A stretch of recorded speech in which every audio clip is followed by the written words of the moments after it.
October 24th, 1944, Vosges Mountains, northeastern France.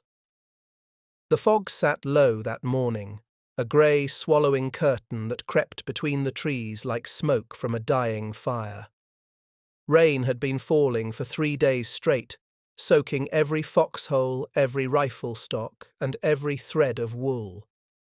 The 1st Battalion, 141st Infantry Regiment, Texas boys from the 36th Division, crouched in the mud, their rations running out and their radios nearly dead.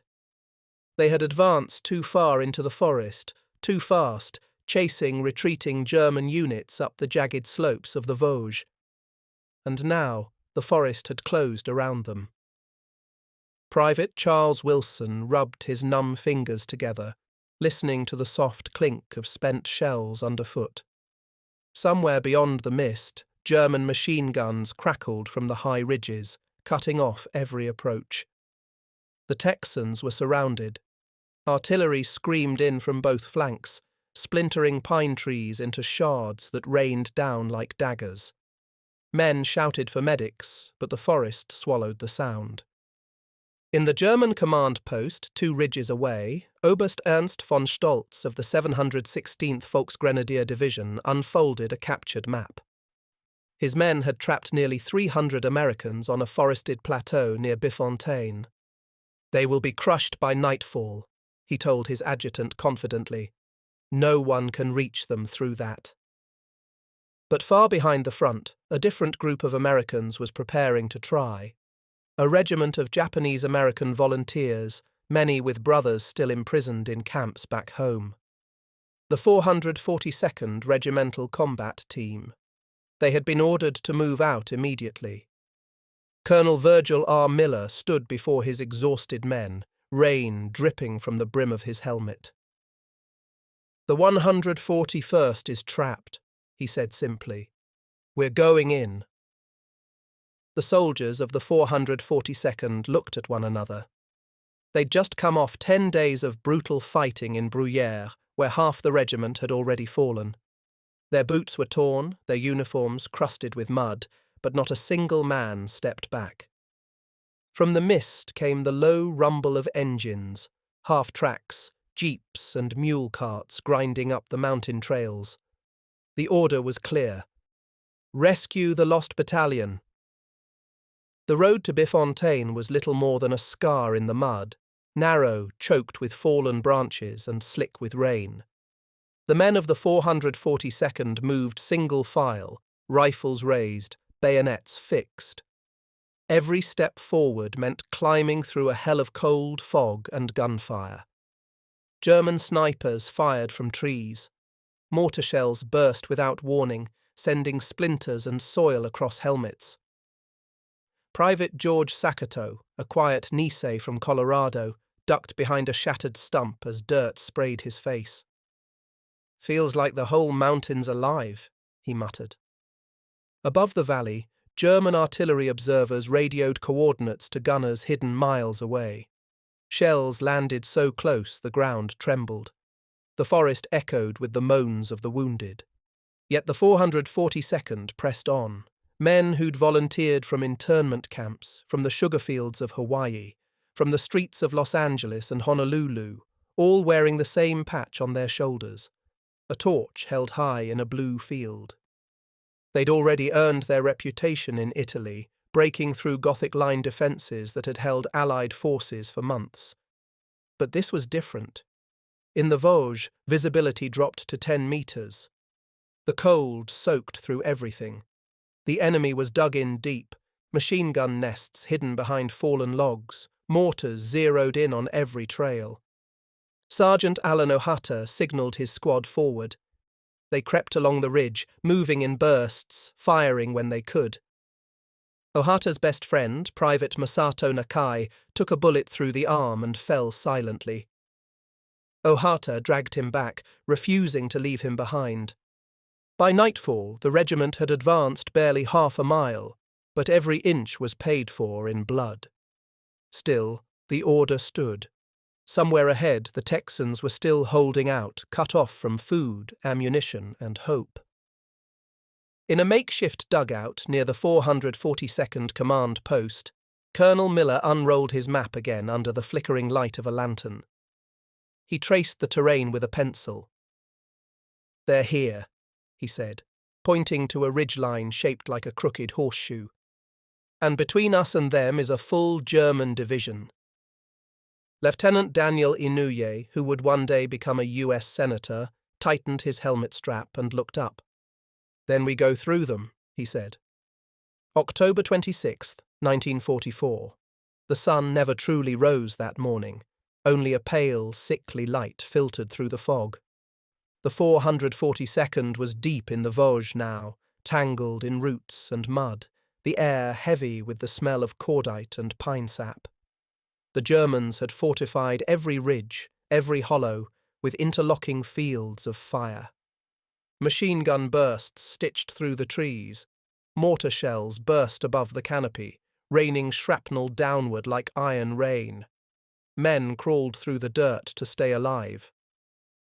"Keep low!" Sergeant Ohata yelled as he pulled his men behind a log. A mortar round hit 30 feet away, blowing 2 soldiers off their feet. When the smoke cleared, Private Yoshio Nakazawa was gone. Only a torn sleeve remained where he'd been. Forward progress slowed to yards per hour. The 100th Infantry Battalion, the 442nd's battle-hardened sister unit from Hawaii, led the assault on Hill 617. The Germans called it Der Todeshügel, the Hill of Death. For 2 days, the Nisei fought uphill through machine gun fire so thick it sounded like tearing cloth. Private Sadao Munemori, carrying a Browning automatic rifle, charged through barbed wire, cutting a path for his platoon. He fell twice, got up twice, and kept firing until the barrel glowed red. Every time one man went down, another took his place. There was no retreat. By evening, the forest was burning, trees snapped in half by artillery, the ground a smoking graveyard of helmets and rifles. The cries for medics were constant. Yet amid the chaos, the Nisei soldiers pressed forward with bayonets fixed, shouting not battle cries but names, calling to brothers, cousins, friends lost in the smoke. Behind them, radio operators tried to contact the trapped Texans. Static answered. "Out of food. Ammunition low. Holding position. Can you hear us?" The signal faded into silence. Colonel Miller listened with clenched fists. "They're still alive," he said, "and they're waiting for us." That night, as freezing rain fell, the men huddled in shell craters, too exhausted to sleep. Some wrote letters they would never send. Others stared silently into the fog, whispering prayers in English and Japanese. Tomorrow, they knew, would be the hardest push yet. Through a ravine the Germans had turned into a killing ground. But there was no turning back. The fog had thickened into a wall of white. Every sound, boots crunching, branches snapping, felt amplified in the silence before the storm. Ahead lay a narrow valley, cut deep between 2 forested ridges. The Germans had mined it, wired it, and zeroed every inch with mortars. Allied scouts called it the Ravine of No Return. Colonel Miller gave the order. "Move!" The first platoons of the 442nd advanced in staggered lines. The fog gave them cover, at least for a few minutes. Then, as if the mountain itself had awoken, the forest exploded. Mortars howled. MG-42s tore into the flanks. Men fell instantly, shouting names swallowed by gunfire. Sergeant Inouye led his squad up the right slope, using trees for cover. His Thompson chattered bursts into the brush, each step bringing him closer to the ridgeline. "Flank the nests!" he shouted.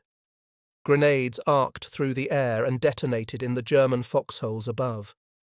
Down below, Private George Sakato saw his entire platoon pinned down. Without orders, he stood up and charged through the fog, firing his rifle until it jammed, then switching to his sidearm. When he reached the enemy position, he tossed grenades point blank, silencing 2 machine guns. The charge broke the German line, just long enough for his comrades to move up. Staccato would later receive the Medal of Honor for that action, though he never bragged about it. "I was scared," he said years later, "but somebody had to move."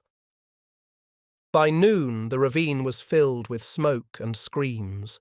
Aid men crawled on their stomachs, dragging the wounded through mud mixed with blood. "Medic! Medic!" Voices echoed endlessly. The Nisei fought inch by inch, tree to tree. Snipers in camouflaged bunkers took their toll. But by sunset, the 442nd had done the impossible. They'd punched a hole straight through the German lines. As night fell, Miller's radio crackled. A faint voice came through the static. "This is the 141st. We're still here." A wave of disbelief rippled through the command post. After 6 days of isolation, the lost battalion was still holding on. But they were surrounded on 3 sides, running out of ammunition and strength. Colonel Miller looked up at the black forest stretching ahead. "Tomorrow," he said quietly, "we finish it." That night, as artillery flares streaked the sky, the soldiers of the 442nd reloaded in silence. They'd lost hundreds, but they would not stop now. Rain lashed the treetops. The Vosges Mountains groaned under a sky so heavy with clouds it seemed ready to collapse. Inside a shallow trench, Lieutenant Inouye knelt with a map lit by the dim glow of a flashlight. His men, shivering and caked in mud, listened for the single word they had come to know as a battle cry: move. The 442nd's motto, "Go for broke," meant exactly what they were about to do: risk everything. They would storm the final ridge. The Germans had fortified the slope with concrete bunkers and crossfire zones. Anyone moving up that hill would be silhouetted against the grey sky, perfect targets. Still, the Nisei soldiers fixed bayonets, checked grenades, and rose into the fog. At first, only the whisper of boots could be heard. Then the world erupted. Machine guns thundered, mortars shrieked, the air filled with splinters of bark and metal. Sergeant Inouye was hit through the chest but kept firing, dragging himself forward on one arm. His men followed, shouting, slipping, falling, a human wave climbing the slope through a storm of bullets. Private Staccato again led a charge through enemy trenches, clearing them with grenades and a captured German rifle.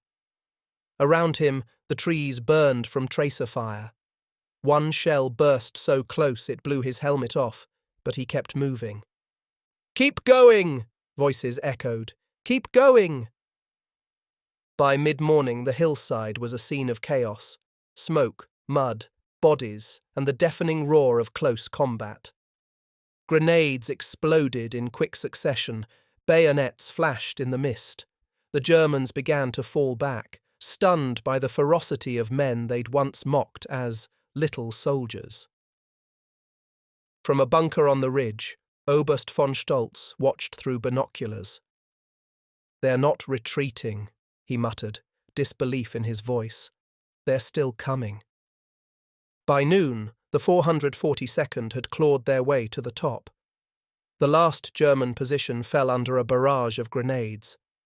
Silence followed, the kind of silence that feels heavier than any noise. When the smoke cleared, only fragments of uniforms and twisted metal remained. The Nisei had broken through, but the cost was staggering. Entire companies reduced to a handful of men, officers gone, medics overwhelmed. Still, they didn't stop to count losses. The Texans were less than half a mile ahead. Colonel Miller's radio burst alive again. "This is Fox Company," a voice gasped. "We've breached the line." Miller's jaw tightened. "Then finish it," he said. And so, through shattered pines and burning trenches, the 442nd advanced, limping, bleeding, but unbroken. They could already smell wood smoke from the Texans' last camp. They were close. A thin mist curled around the shattered trees as the 442nd crept forward through the final stretch of forest. The air smelled of cordite and rain-soaked earth. Somewhere ahead, faintly at first, came the sound of distant voices. American voices. Private Yukio Okutsu froze, his rifle raised. "Did you hear that?" A muffled shout echoed through the fog. "Over here! Over here!" The men pushed forward, sliding down a muddy slope littered with burned-out helmets and shattered rifles. And then, through the haze, they saw them. A cluster of gaunt, hollow-eyed men wearing tattered uniforms and week-old stubble. The lost battalion of the 141st Infantry Regiment. Out of nearly 300 who had been cut off, barely 210 were still alive. Captain Lloyd Phelps of the 141st stumbled forward, disbelief in his eyes. "Who the hell are you boys?" he asked hoarsely. A soldier from the 442nd grinned through mud and exhaustion. "Rescue party," he said simply. For a long moment, no one spoke. Then laughter, raw, broken laughter, spread through the ranks. Texans embraced Nisei soldiers. Medics wept as they patched wounds side by side. One man tore open a ration pack and handed it to a starving Texan who hadn't eaten in days. The forest, which had been hell for nearly a week, felt suddenly impossibly quiet. Above them, flares went up in the grey sky, the signal that the 442nd had succeeded. The ridge they had crossed, where so many had fallen, would forever be remembered as the hill of the lost battalion. When the final count came in, the 442nd had lost over 800 men to rescue 211. Entire companies had been decimated, but they'd done what no other unit could. As dusk fell, Colonel Miller stood among the wounded and exhausted. He looked around at the men who could still stand, their faces streaked with soot and blood. "Gentlemen," he said quietly, "the mission's complete." No cheers followed, just the distant roll of thunder and the soft patter of rain on steel helmets. In that silence, the price of their heroism hung heavy.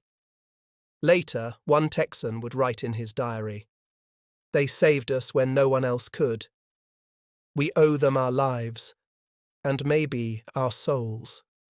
That night, the Nisei soldiers sat beside the men they'd rescued, sharing what little food they had left.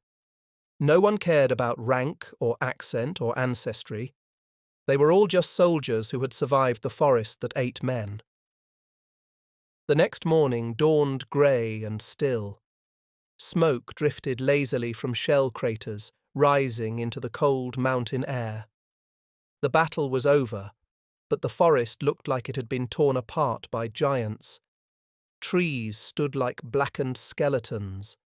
The ground was littered with fragments of uniforms, twisted rifles, and the quiet dead. Medics moved through the wreckage in silence, marking positions with white cloth where the fallen lay. Private Tadashi Tojo, no relation to Japan's wartime leader, knelt beside his best friend, wrapping his dog tags around his own wrist before closing the man's eyes. "You're going home, buddy," he whispered.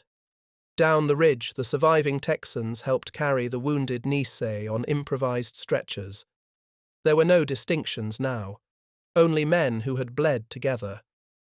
When one Texan sergeant tried to thank a Nisei soldier, the young man shook his head. "You'd have done the same for us." But privately, they all knew that wasn't quite true. Few units would have charged a fortified mountain for strangers they'd never met. Few would have done it after 10 days of fighting without rest. And yet the 442nd did, because they believed in something deeper than orders. Back at the command post, Colonel Virgil Miller sent his final report. "Mission accomplished, heavy losses, enemy repulsed, contact made with 141st. The War Department later called it one of the most extraordinary rescues in military history. But for the men on the ground, the medals and headlines came too late and felt too small. Private George Sakato sat by a campfire that night, his hands trembling from exhaustion. The flames flickered across his mud-caked face. "We did what we had to do," he murmured. He didn't know he'd soon be recommended for the Medal of Honor. He didn't care. Across the valley, the sky finally cleared, revealing a single star between the clouds. Some men took it as a sign, a light for those who hadn't made it back. When orders came to move out again the next morning, there was no protest. The 442nd shouldered their rifles and fell in line, limping but unbroken. The lost battalion had been found, but the men who found them would remain for decades the forgotten heroes of that rescue. Weeks later, Epinal, France. Winter crept down from the Vosges peaks like a ghost. Snow gathered in the foxholes the men of the 442nd had once dug. Their unit was pulled back for rest and refit, though rest was a word that meant little to soldiers who'd buried friends just days before. In the town square of Epinal, a small crowd of French villagers gathered as trucks rolled in carrying the survivors of the lost battalion and their rescuers. Children waved American flags, women threw flowers, but the men didn't smile. Their uniforms were in tatters, their faces hollow from hunger and loss. Colonel Miller stepped out to greet them, his voice breaking as he saluted. "You boys did the impossible," he said. "No one will forget what you did here." But history would, at least for a time. The Nice soldiers of the 442nd went on fighting through France, then into Italy again, where they would break the Gothic line in 1945. Their bravery was unmatched, yet back home, many of their families still lived behind barbed wire in Japanese-American internment camps. Letters from the camps reached them on the front lines, often signed simply, "We are proud. Come home safe." After the war, the numbers spoke for themselves. Over 18,000 individual decorations, including 21 Medals of Honor, 52 Distinguished Service Crosses, and thousands of Purple Hearts. The 442nd became the most decorated unit in U.S. military history for its size and length of service. But the cost was more than medals could measure. When reporters asked one veteran how he felt after rescuing the lost battalion, he said quietly, "They called us heroes. We just wanted to prove we were Americans." Years later, survivors from both units, the 442nd and the 141st, would meet again at reunions in Texas and Hawaii. They'd drink together, laugh together, and remember those who never came back. In one interview decades later, a Texan from the 141st wiped away tears as he said, "We were saved by the bravest men I ever knew, men this country didn't even trust." The forest of the Vosges grew back, hiding the scars of battle beneath green moss and quiet mist. But beneath those trees, the ghosts of both battalions remain, Texans and Japanese Americans bound forever by courage, sacrifice, and an unspoken brotherhood forged in mud and blood. Today, a small monument stands near Bifontaine. It bears two simple inscriptions, one for the 141st, one for the 442nd. Visitors still bring fresh flowers and folded flags. On quiet mornings, the fog rolls down the ridges just as it did in 1944. And if you listen closely, beneath the whisper of pine and rain, it almost sounds like voices carried through the mist. The echoes of men who refused to surrender, who fought through hell to keep a promise, and who proved beyond all doubt that honor knows no color, only courage.